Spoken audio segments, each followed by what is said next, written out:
Welcome to UAPB Currents. I'm your host, Shelley, Roby, Ingram, and today we are joined by Dr. Pamela Moore, who is the Associate Director for the Office of International Programs and Studies here at the University of Arkansas at Pine Bluff. Welcome, Dr. Moore. Thank you. Glad to be here. And we know you always have lots of things going on in the Office of International Programs and Studies. Last time you brought over a student. Our Japanese foreign language teacher assistant who was with us last year. Right. Okay. And so that was a good experience and a very interesting show. So tell us a little bit about what the Office of International Programs and Studies is. Okay, thank you. The Office of International Programs and Studies has been established for quite a while. However, historically, we focused on the necessary visa requirements for international students and what we call J1 visa scholars. When I came on board in July, August of 2011, I was asked to work with the Dean of the School of Agriculture, the university, to make it a more fully fledged program unit. And I should say that it's probably strange to some people that we're housed in the School of Agriculture. However, that's really not so unusual for land grant institutions.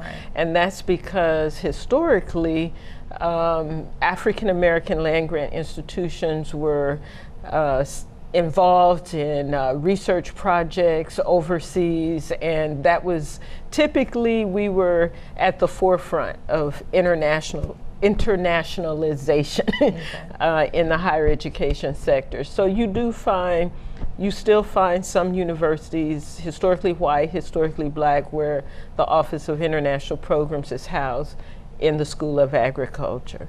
Okay, and so do you find that a lot of students who are international students who come over have more of an interest in agricultural programs? Not necessarily. Okay. Most of our international students are undergraduate student athletes that have been recruited for various sports. We typically have between 30-something to 40-something international students, which is a small population. However, they're quite diverse. We have students from Canada, the Netherlands, the UK, the Caribbean, various countries in Central and Latin America. Right now, interestingly, we have probably the fewest number of students from Africa, so I'm hoping over time we can boost our student enrollment from Africa, but many Asian countries, India, Bangladesh, Pakistan, so very diverse student body, and about half of those students are graduate, half are undergraduate. The graduate students do tend to overwhelmingly be with the School of Agriculture, Fisheries, and Human Sciences. And I should say that even though we're housed in the School of Agriculture, we do serve the entire country. I mean, the entire campus. The entire campus. And country as well. Yeah. And so, in terms of our outreach, and maybe we can talk a little bit about some of the new things we're trying to put in place. You know, we try to reach the entire campus. Right, because as we were speaking earlier about the Japanese language instructor that was here last year, I think she was working with the business department. Right, she was based at the School of Business. Right. So tell us, I guess, because it's interesting to me, how does a student who, I guess, is not recruited for to come to the university, how do they go about becoming a student that can come over and study? So you are talking about international students. International students. Okay, well, the vast majority of our students actually are recruited. Either somebody in an academic program is seeking to boost their enrollment, or as I said earlier, a coach is trying to find a particular athlete. Typically they would apply through the Office of Admissions. There are certain requirements that international students must meet that may not necessarily apply to U.S. students. For example, they have to show they've had certain vaccinations. They have to show that they've taken the test of English as a foreign language or have, English reading and writing skills. Typically, if they come from an English-speaking country, they may not have to take that exam. The most challenging aspect of the process is that the U.S. government requires that they show they have the means to pay. And the means to pay includes personal resources, scholarships, research assistantships, etc. That's where my office comes into place, because we prepare those forms, we review them and update them annually. We have to make sure they're properly notarized and that they meet the minimum financial threshold that we establish each year for UAPB. Once we do that, we send all of their materials to them, admissions letters, other relevant documents, and they then take that package with them when they interview at the U.S. Embassy. So we can do all that work, but if they don't get that visa, they can't come. And that's why, we try to pay so much attention to things like, is the name on the passport the same as the name on the application? Little things that we may think is not such a big deal. When they go for that interview at the embassy officer may be saying, oh, why is your name spelled this way on the application, but it's this way in your passport? Or why is your address different? Because they want to make sure the person they're interviewing is the actual person, who's coming to that we admitted. So they're concerned about fraud. They're concerned about whether or not the financial documentation is in order. So we are very tedious. We're very detail oriented. Sometimes faculty members get frustrated and they think we're trying to hold up the show, but our orientation is toward that visa interview. We want that student to be as prepared as possible, to have a positive experience so that they get the visa. Once they get the visa, they can come to our campus. So that's the piece we focus on.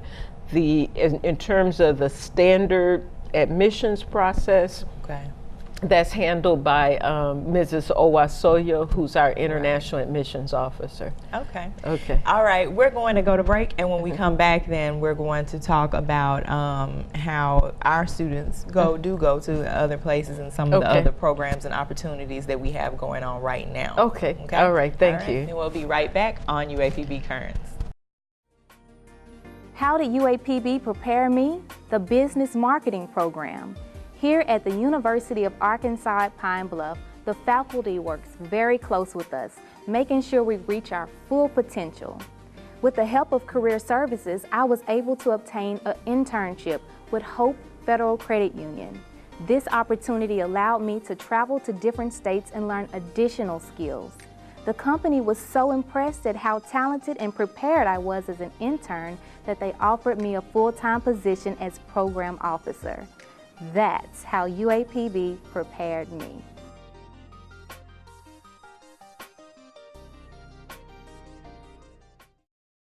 Welcome back to UAPB Currents, and again we're joined by Dr. Pamela Moore, who is the Associate Director for the Office of International Programs and Studies here at the University of Arkansas at Pine Bluff.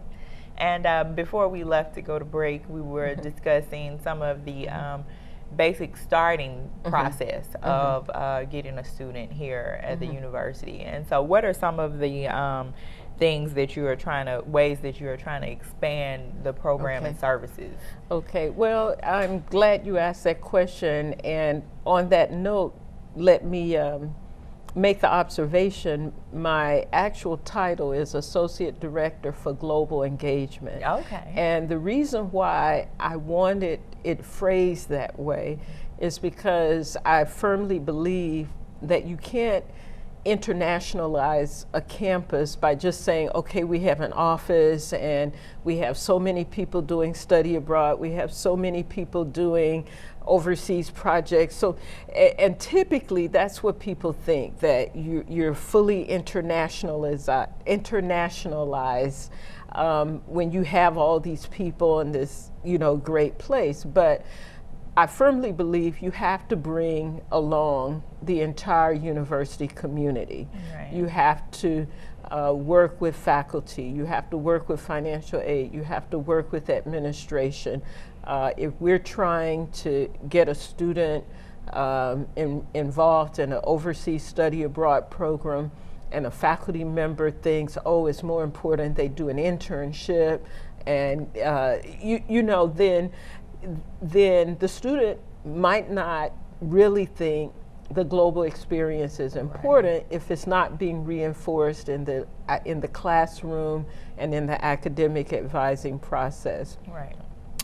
So and on top of that, we're a small school, and it's very hard to compete with larger universities with bigger budgets. So my philosophy is not necessarily based on building more staff as much as it is based on outreach and engagement. So that's why I really like that title. But in addition to working with the international students and international scholars, we're in the process of putting in place university linkage relationships with institutions overseas. You may have interviewed the Vice Chancellor for the University of Zululand when she was here 2 years ago. I'm not sure.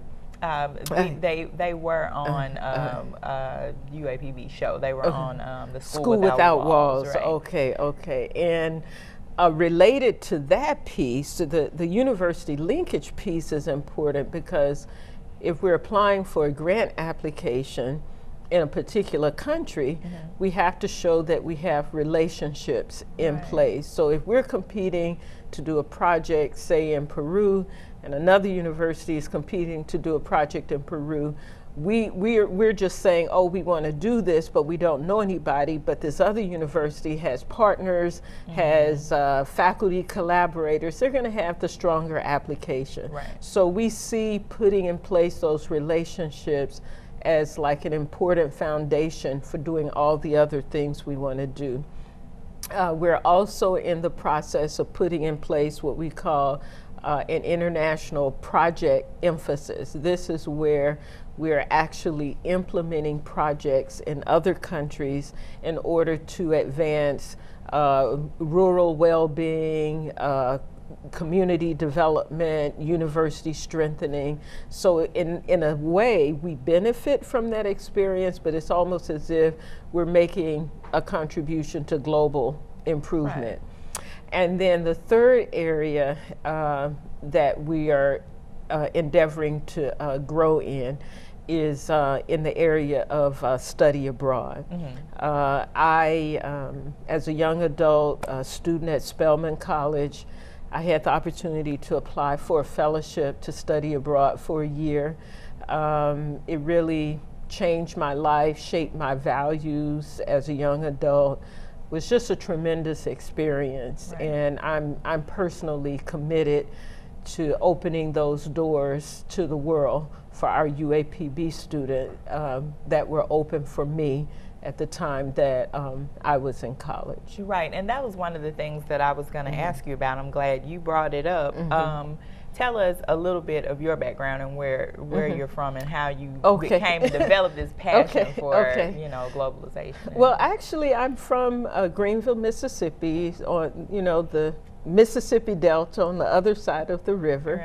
Right. I left the region to go to school and happened to be at a school where the president was very globally minded. There were international people always coming on campus.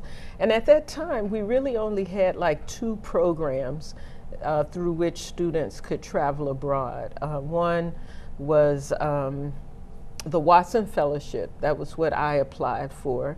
And I'm thinking there may have been another one, but I can't remember. But at that point in time, there really weren't as many students traveling abroad. Initially, I wanted to study Spanish and learn about women's issues and in Spanish culture. And as I was working on the application, I was like, I had seen some other projects, and I was like, they may think this is not practical enough. So I'm from a rural area. Agriculture is important. Right. I had worked for legal services on the use of chemical pesticides in agriculture, the health effects. So I thought maybe it would be useful to look at that, in another country. So I spent a year looking at the international regulation of chemical pesticides. And I know that's like a really weird topic for a young lady, right. But I spent time with the in Switzerland, okay. The World Health Organization, United Nations Environment Program. I did interviews with the Food and Agriculture Organization in Rome, Italy, and did my country studies in Egypt and Sudan.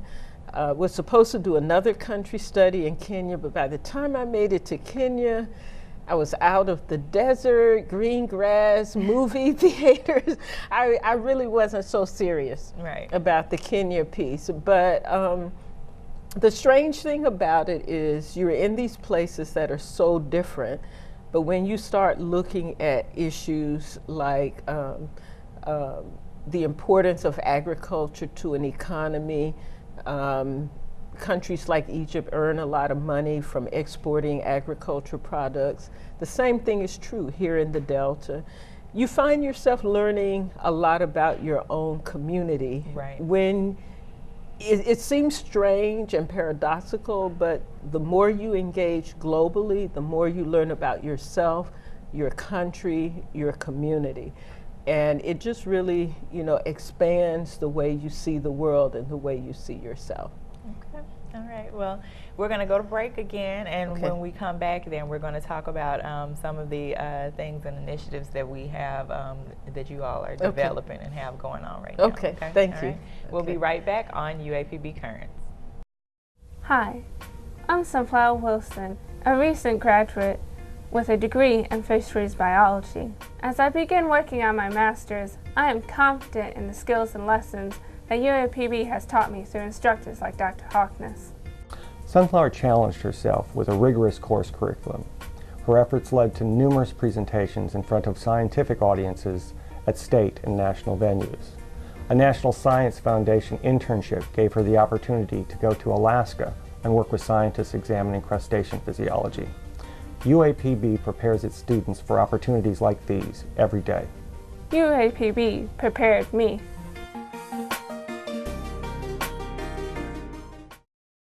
Welcome back to UAPB Currents, and again we are joined by Dr. Pamela Moore, who is the Associate Director for Global Engagement for Global Engagement, right, with the Office of International Programs and Studies here at the University of Arkansas at Pine Bluff. And tell us a little about the project that you all have in development now, which is the Global River Basin Initiative. Okay. Well, the Global River Basin Initiative is an overarching concept that helps us to think about what it means to have an international dimension to education here at the University of Arkansas at Pine Bluff. And the idea was inspired not only by my own life experiences, but it was inspired by the fact that we tend to think we're really not a part of the world. We're just this very rural region, and what does this global stuff have to do with us? When in fact, you know, the world is fascinated with this region. It's fascinated with the river. When I lived and worked in Nigeria, my staff people, Nigerians, would sing these little songs about the Mississippi River that they learned when they were in primary school. Oh, wow. Hurricane Katrina put us on the global radar. You know, people were fascinated with, you know, the drama that they typically associate with third world countries, you know, earthquakes or flooding, what have you. Our music, the blues, if you go to a typical blues festival, there are people there from all over the world. Our authors, Faulkner, and you know, just so much about. Well, Faulkner was known for writing about issues of race, poverty, but he's highly regarded all over the world as a great literary figure. And even in Senegal, which is one of the countries we're working with, they do an annual blues festival and bring over blues artists from the Delta. So I was trying to think of a way to get people thinking about ourselves as a part of the world rather than a world apart. But apart from that, I was also inspired by a book called Blue Ocean Strategy that says that the best way to be competitive is to find a niche, find something that's unique about yourself that other people, if they want to compete with you on that territory, they really can't do it, you know. So we're here in the Arkansas Delta, we're surrounded by this great culture, and I'm thinking, wouldn't it be great to develop our international programming around linkages, partnerships, and relationships with universities in regions defined by Great River Basin. So we were really excited when we got our first project funded, and this is what we call phase one of this initiative. And we're focusing our efforts on the Niger River Basin in West Africa. Okay. And the two countries that we're looking at in terms of developing relationships are Senegal and Nigeria. And within Nigeria, we're specifically working in Rivers State, which is in the heart of the Niger Delta in that country. The grant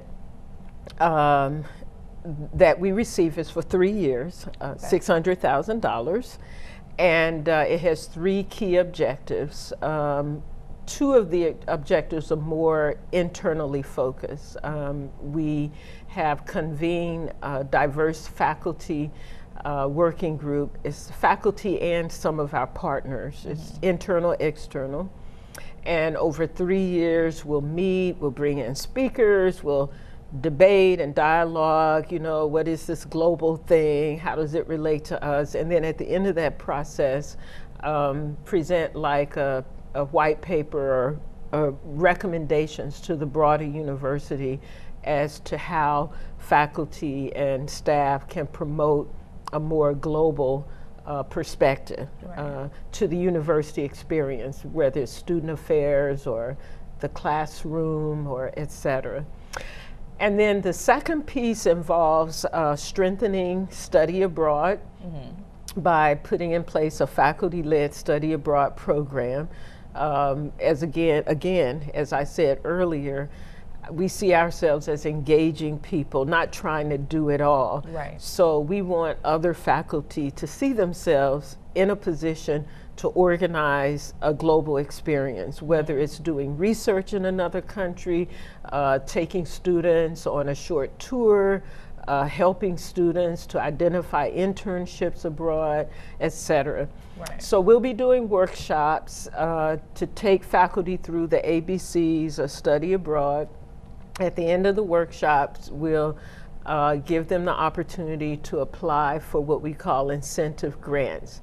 And the incentive grants will not cover 100% of the costs of taking students abroad, but it will lower the overall, you know, budget the cost for the student, Right. and we hope make it easier for the student to participate. Oh, that's great. And then the last area, and I hope we can come back and talk some more about study abroad, but the last area involves putting in place linkage relationships in Senegal and Nigeria. That's the piece that's more externally oriented. Right. And we will be managing a demonstration project in the Niger Delta, sending faculty and staff over to do training, Oh, wow. technical assistance. So that's really where the bulk of the funds are being invested in travel and developing that project. Okay. All right. Well, like we spoke before, you all always have a huge amount of activities going on, And too few and people work, to and do work it. going on. And I'm sure that as we build this program, that the campus is going to get more involved and help and make this initiative and this global engagement more of a focus here at the university. And I know it's something that the chancellor spoke about, that he's on board with, and Yes, and and that looking makes forward it to pushing easier. forward. Right. And of course, you're welcome to come back anytime and Okay. talk to us about it. Okay. And we'll talk about study abroad, so that we can get more students to have the experience that you've had. How many countries have you been to that you can think off the top of your head? Ooh, my goodness. Because that year I was in a Watson Fellow, I know I went to 6 or 7 alone that year. Wow. Since then, I've been to Guatemala, Nicaragua, Brazil, Ecuador, Guyana, Barbados, India, England, South Africa.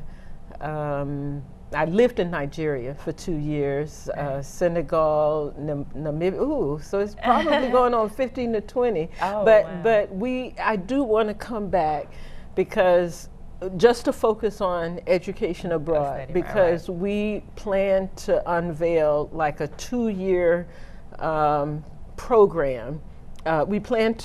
What we want to do is offer multiple programs within a 2-year period. Right. And then the enrollment season would be in the fall, so we would know what program students are interested in.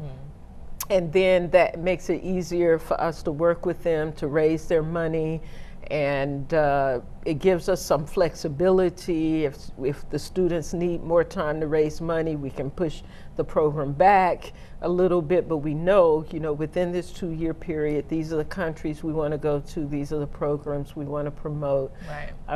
So we hope to announce that by the end of the semester, so maybe I can come back in the fall. Absolutely. When we're recruiting students to talk just about education abroad. Absolutely. Absolutely. Okay. You definitely can. In the meantime, you students out there, go ahead and start thinking about where you would like to go and become engaged in international studies. Thank you. All right. And we'll see you next time on UAPB Currents.